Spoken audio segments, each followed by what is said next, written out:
When people talk about risk assessments, they usually jump straight to findings. Vulnerabilities, exposure, misconfigurations. And sure, those things matter, but that's not the part I keep coming back to.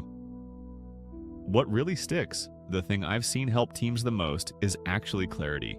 Not just about the tech, about the whole system, how it's built, where it's fragile, and who needs to care. Because risk isn't just a security problem, it's a communication problem, and a good assessment starts solving that.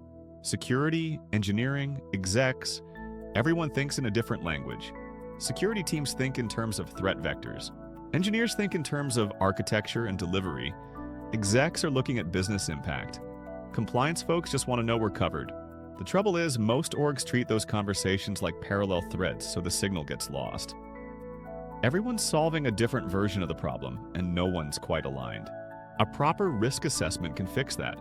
It creates a shared language, it surfaces the underlying assumptions, and it lets everyone reason about risk on the same map. Risk maps are like system diagrams for people. Think of it this way: your infrastructure has diagrams, your product has a roadmap. But what about your risk? If it's not mapped somewhere that multiple teams can understand and act on, it becomes tribal knowledge. And tribal knowledge doesn't scale. It disappears when people leave.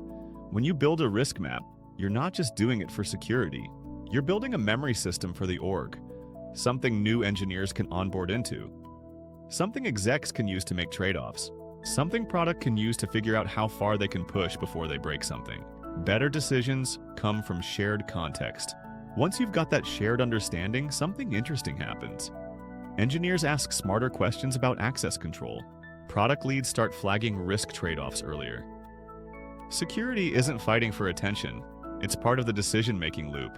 It's not that the system suddenly becomes perfect. It's that everyone's finally operating from the same map. And that leads to better choices, faster. You don't need more tools. You need clarity.